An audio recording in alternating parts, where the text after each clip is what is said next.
Diminta Presiden Joko Widodo masuk ke Kabinet Indonesia Maju sebagai Menteri Perdagangan sejak 15 Juni 2022, Zulkifli Hasan dianggap berhasil menstabilkan harga komoditas pangan dalam 100 hari kerja sebagai Mendak, khususnya harga minyak goreng. Minyak goreng itu sekarang udah di bawah 14 ya, kecuali yang jauh, di bawah 14.000. Yang brand dulu 20.000, sekarang paling mahal 16.000, 17 jauh turunnya. Mendak tak memungkiri kalau naiknya harga kebutuhan pokok usai pemerintah menaikkan harga bahan bakar minyak atau BBM akan memicu inflasi. Hanya saja dia menyesalkan krisis yang terjadi merupakan konflik dari kawasan lain yang berdampak ke seluruh dunia. Ini masalahnya di barat ya, dipicu oleh perang Rusia-Ukraina yang menimbulkan krisis pangan, menimbulkan krisis energi, bahkan ada krisis keuangan. Pertengahan Agustus lalu, Mendak Zulhas juga mencuri perhatian saat membakar baju bekas impor senilai 9 miliar rupiah di Karawang. Demikian pula dengan sejumlah barang elektronik ilegal yang ikut dimusnahkan. Kepada Liputan6.com, Mendak memaparkan alasannya. Karena jamur kan, ya kita musnahkan. Saya baru-baru ini di Jawa Timur juga menyita hasil ilegal elektronik. Ada namanya rice cooker, ada namanya blender gitu. Nah, kita musnahkan karena tidak memenuhi standar. Ya.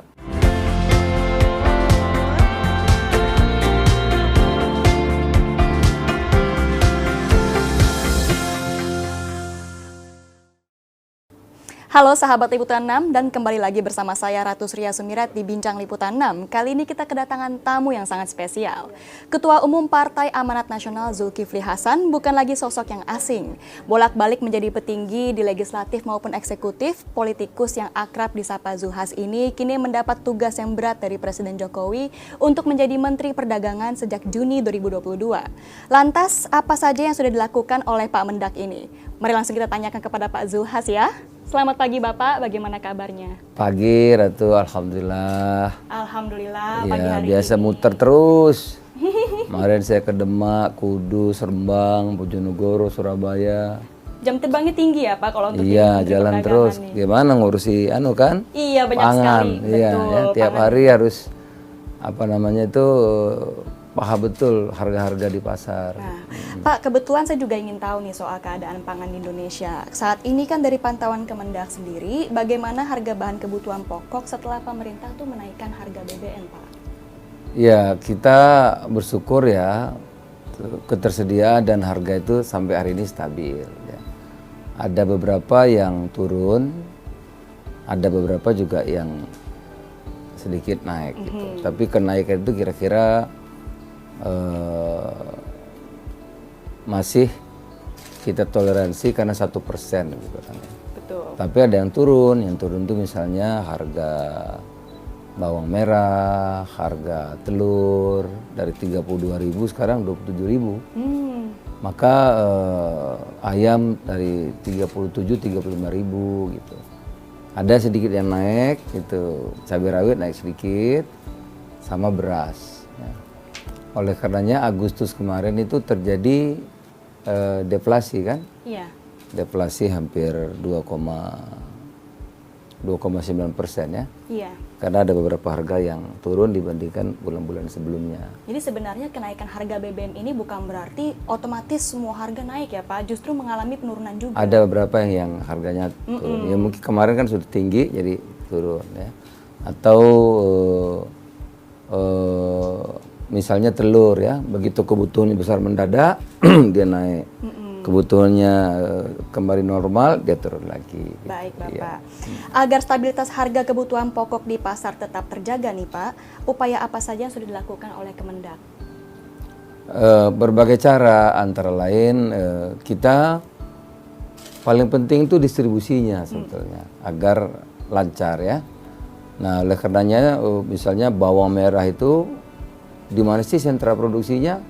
Itu ada di Brebes, ada di Bima ya, ada di Padang, Sumatera Barat. Nah ini distribusi antar penghasil dan pemakai itu cepat, sehingga harga bisa terkendali dengan baik. Itu yang pertama. Yang kedua, seperti juga minyak goreng. Nah, minyak goreng turunnya banyak. Saya lupa, malah kerjaan saya lupa tadi. Minyak goreng itu yang brand saja itu turunnya banyak sekali. Misalnya 20.000 sekarang sudah 16.000 ya. Yang brand yang punya merek. Nah, yang minyak kita kemarin kan nggak terkendali tuh, ada 18.000, 19.000. Sekarang paling mahal 14.000. Bahkan di Jawa, Sumatera, Kalimantan sudah 13.000. Jadi banyak sekali. Maka terjadi deflasi sehingga tadi itu pengaruh terhadap inflasi kemarin itu deflasinya 2,9 ya gitu. Sehingga inflasinya kita malah karena BBM itu turun sedikit. Baik, berarti kan naiknya harga BBM juga diyakini menaikkan inflasi, tapi justru dengan upaya Bapak sekarang mulai dari distribusinya, terlihatlah bahwa sudah ada deflasi sekarang. Ya, tidak hanya saya, ini koordinasi dengan Bupati, Gubernur, Wali Kota, Kementerian lembaga terkait, ini kerja sama-sama. Oke, baik banget ya ini kerjasama menteri-menteri nih. Iya, kerja bareng ya. Betul, kelihatan ya bahwa harga barang pun sudah mulai menurun, dimulai dari distribusinya juga ya Pak? Ada yang turun, tapi ada juga yang naik. Misalnya kan nggak sama, bahan pokok itu ada 9, kalau ditambah lagi yang lain-lain maka ada 11 ya. Baik. Ada yang turun, tapi ada kayak beras tuh sedikit naik. Kalau seumpamanya nanti Pak, inflasi terjadi lagi, upaya apa lagi nih yang akan dilakukan Bapak? Ya memang kita perkirakan inflasi paling tinggi akan 1% ya. Tetapi kan pemerintah sudah memberikan bantuan langsung. Misalnya pekerja yang di bawah 3 juta itu dapat 600.000 ya. Iya. Nah, yang miskin dapat 150 kali 4. Nah itu meningkatkan daya belinya. Jadi pekerja meningkatkan daya belinya kira-kira kita udah hitung 7,7% ya. Yang rakyat miskin dibantu BLT meningkatkan daya belinya 4,7% lebih kurang. Sedangkan kalau inflasinya 3, sekian misalnya kenaikannya, maka daya belinya lebih tinggi. Ini 7,7, ini naiknya 3,3 gitu. Jadi masih bisa beli, bisa belanja. Begitu juga yang miskin sudah dapat bantuan 4,7. Jadi kalau inflasinya 3,3 dia masih bisa beli ya. Oleh karenanya walaupun ada kenaikan seperti beberapa produk bahan pokok itu orang tetap masih bisa belanja. Karena daya belinya tadi dengan BLT itu naik gitu. Ya, BLT yang diberikan selama 4 kali berturut-turut. Iya, 4 kali 150 kali 4 ya. Kalau yang bekerja 600 sama sebetulnya jumlahnya. Gitu. Baik, Bapak. Itu Ratu. Kalau stok pangan kita sendiri seperti apa nih Pak sekarang keadaannya? Apakah stok kita rata-rata cukup, ada antara 1,3 sampai 3 bulan lebih ya. Tapi beras bisa sampai 10 bulan stoknya. Menurut pengalaman ini cukup ya. Baik, jadi dalam jangka waktu ke depan, dalam jangka waktu lama aman insya Allah ya. Insya Allah aman, betul-betul. Di tengah kondisi perekonomian dunia nih Pak yang tak menentu, bagaimana cara Kemendak untuk memperkuat stok pangan? Ya ini kan sebetulnya masalahnya kan nggak di kita, ini masalahnya di Barat ya. Dipicu oleh perang Rusia-Ukraina yang menimbulkan krisis pangan, menimbulkan krisis energi, bahkan ada krisis keuangan. Negara-negara Barat narik dengan untuk mengeram inflasi itu menaikkan suku bunga, akhirnya kita pengaruh rupiah kita juga terkoreksi gitu ya. Jadi ini susahnya orang lain ngajak-ngajak kita, itulah dunia sekarang memang nggak ada batas ya. Nah tentu pertama kita intens sekarang memang dengan kementerian lembaga kerjasamanya ya. Pertama memperlancar distribusi tadi itu ya, distribusi cepat. Nah kedua bantuan transportasi. Oke. Nah, jadi kalau harga naik itu transportasi itu harus cepat. Kalau enggak nanti kelangkaan di suatu tempat ya. Nah itu kita kerjasama dengan Kementerian Perhubungan. Ini kan kerjasama nih tol laut ya. Kemarin saya ngirim ke Papua, ke Maluku pakai tol laut itu 1,3 juta liter minyak goreng gitu ya. Ya tentu yang kedua kita juga Menteri Pertanian juga memperkuat produksi kita agar kita juga produktivitasnya lebih tinggi. Misalnya ya jagung ya. Jagung itu rata-rata 3 ton per hektar. Nah sekarang kita sudah boleh nanam pakai GMO bibit GMO itu bisa 8-9 ton per hektar. Nah ini juga kedelai kita cuma dari dulu pernah 2 juta, sekarang cuma 200.000 ya, karena harganya murah, satu produktivitasnya rendah, 1 hektar cuma 1 sampai 2 ton. Nah ini kita kalau pakai GMO mungkin bisa 6 ton ya.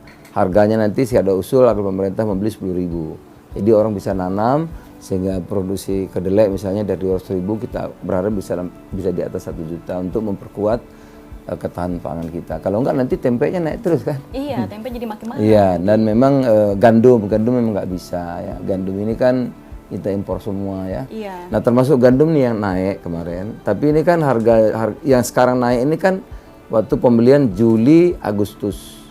Ya Juli Agustus sekarang naik karena waktu itu harganya mahal. Tapi yang pembelian sekarang harganya turun, tapi nanti dinikmati kan November Desember gitu. Oke. Iya, jadi produktivitas kita coba bibit unggul disediakan dan harganya sesuai usul agar Badan Pangan atau BUMN membeli dengan harga untung bukan harga rugi sehingga produksi pangan kita bisa meningkat. Baik, itu, ini kerjasama antar kementerian. Oh iya, ya nggak bisa, makanan nggak bisa sendiri, pasti bisa. Iya. Pertama dari Kementerian Bapak sendiri juga memberikan bantuan dana ya untuk transportasi agar distribusi menjadi lebih lancar. Iya, distribusinya. Kemudian kalau harganya naik, kita juga ada subsidi. Misal kedelai itu 1.000 per kilo ya. Memang ini nggak mudah juga karena subsidi kedelai syaratnya banyak. Harus ada alamat, harus ada ini, harus ada ini. Maksud saya akan usul juga nanti kalau dalam ratas subsidi itu ya sudah kalau harganya 12 ya jualnya 11. Dibayar kepada penjual selesai gitu. Lebih mudah ya. Itu. Tadi Bapak juga sempat mention nih bahwa ini kan masalah dari barat juga ya, Pak. Ya ini masalah orang lain, bukan masalah kita, tapi dunia nggak ada batas kan terkait kita kena dampaknya. Betul. Oleh karena itu dunia nggak baik-baik saja.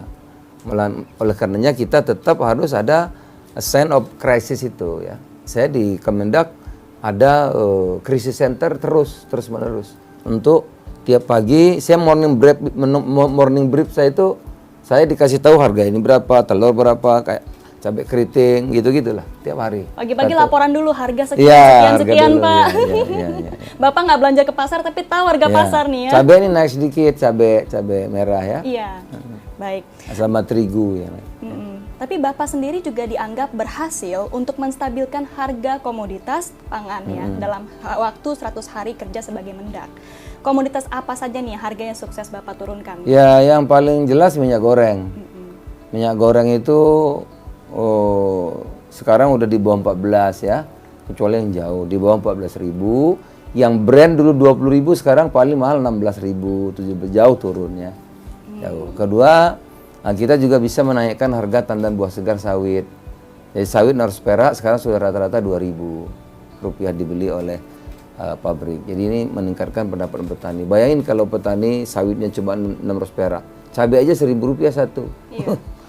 Ya masa 2 kilo sawit baru dapat cabai satu kan? Iya, nah, sekarang harga tandan buah segar sudah 2.000, tapi minyak gorengnya sudah 14.000 bahkan di bawah 14.000. Bawang rata-rata sudah 30.000, telur 27.000. Gandum memang impor soalnya. Iya. Gitu, ya. Baik. Kalau gandum bisa dimaklumi lah ya, karena kita kan tapi juga... tetap juga nanti kita gandum kemarin karena gagal beberapa negara juga yang gandum dari Rusia Ukraina kan nggak bisa keluar ya. Tapi sekarang sudah produksinya bagus, udah lancar. Oleh karena itu nanti November Desember harganya akan lebih rendah.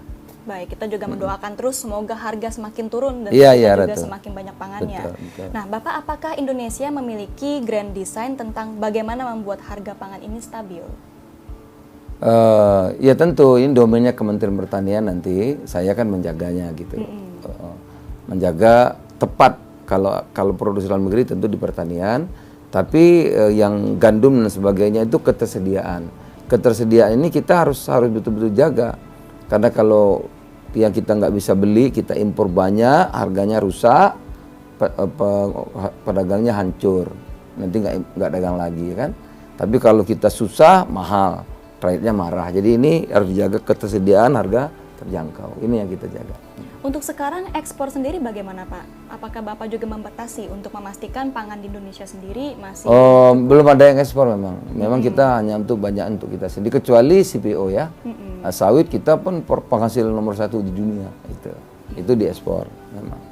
Kita ekspornya itu dari 54 juta, hampir 40 juta lebih lah ya. 40 juta, 36,4 juta kita ekspor. Dan ekspor ini masih akan terus ditahan melihat kondisi keadaan dunia sekarang. Sekarang justru kita panen raya kalau CPO. Yang lain memang kita kan memenuhi kebutuhan dalam negeri saja, maka malah kurang ya. Gula kita impor, kurang produksinya. Garam kita impor juga, kurang produksinya.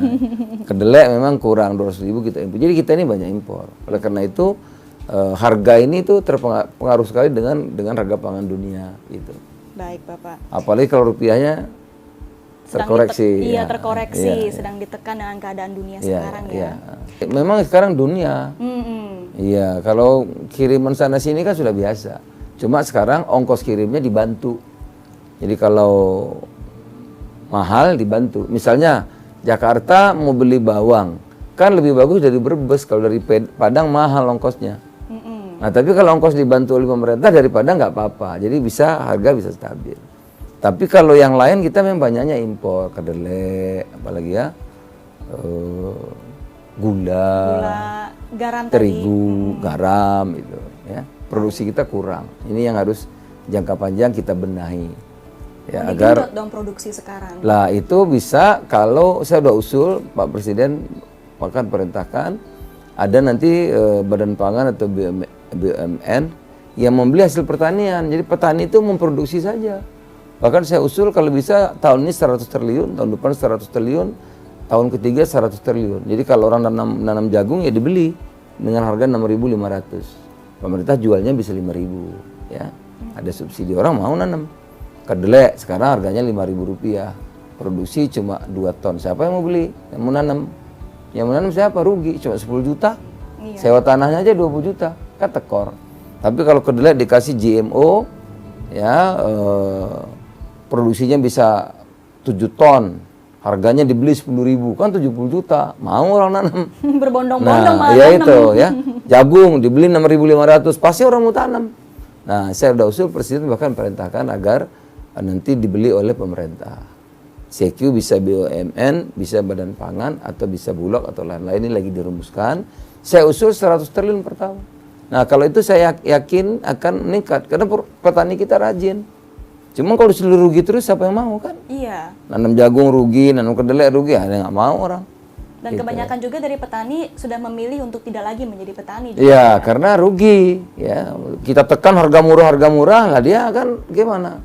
Kalau di Thailand, Vietnam, Tiongkok, pemerintah membeli hasil produksinya. Beras dibeli 15.000, dijual ke kita 7.000 rupiah. Jadi petaninya makmur, gitu. Kalau Bapak sendiri nih, Kemendak memiliki Direktorat Jenderal Perlindungan Konsumen dan Tertib Niaga. Oh iya. Apa saja tugasnya nih dan fungsinya? Oh itu perlindungan konsumen ya, semua diatur. Misalnya nih, kalau Ratu pergi kan isi bensin ya, itu ditera. Nggak bisa nanti isi bensin 10 liter, dapatnya 9 liter gitu, kan merugikan konsumen. Itu kita penalti dihukum. Kemarin saya menyita pakaian bekas. Hampir 10 miliar itu ya. Iya. Nah, itu yang karena viral kemarin pakaian bekas itu sudah jamuran lagi. Kan merusak industri dalam negeri terganggu, masyarakat bisa kena kena jamur kan. Ya kita musnahkan. Saya baru-baru ini di Jawa Timur juga menyita hasil ilegal elektronik. Ada namanya rice cooker, ada namanya blender gitu. Nah, kita musnahkan karena tidak memenuhi standar. Ya, barangnya itu sekali pakai mungkin rusak, tapi mengganggu industri kita dan itu merugikan masyarakat, ya kita musnahkan. Baru-baru ini juga besi baja palsu. Nah, kan berbahaya, bisa rubuh itu bangunan. Iya. Saya sita 3.000 ton, hampir 1 lapangan bola itu luasnya. Ya. Nah, itu tugasnya perlindungan konsumen, termasuk nanti makanan yang beredar juga. Kita akan cek apakah memenuhi atau tidak standar ya. Gitu Ratu. Jadi selain melindungi produsen, dalam artian juga Bapak melindungi petani, industri dalam negeri juga betul. kita melindungi konsumennya. Iya. Timbangan. Nah, jangan sampai nanti beli beras 1 kuintal dapatnya 95 kilo. Nah, itu ditera dulu timbangannya. Oke. Ini yang viral kemarin nih Pak, kan pertengahan Agustus kemarin yang Bapak bilang itu, Bapak membakar baju bekas impor senilai 9 miliar ya di Karawang. Nah, orang-orang nih bertanya-tanya Pak, kenapa? Tadi Bapak bilang karena berjamur, tapi kalau ada yang bilang itu kan baju pesanan saya Pak, Bapak akan menjawab apa? Ya daripada karena anda kena jamuran sakit ya, terima kasih dong sama Mendak, kita musnahkan. Karena kita cek kan jamuran, bayangin. Dan memang sudah nggak layak lah menurut saya. Ya. Iya betul. Nggak layak, kasihan masyarakatnya kan. Iya, murah sih tapi penyakitan ngapain? Iya. Atau ada kemarin di rice cooker sekali masak basi, murah memang, tapi sekali pakai basi nggak ada gunanya buat apa?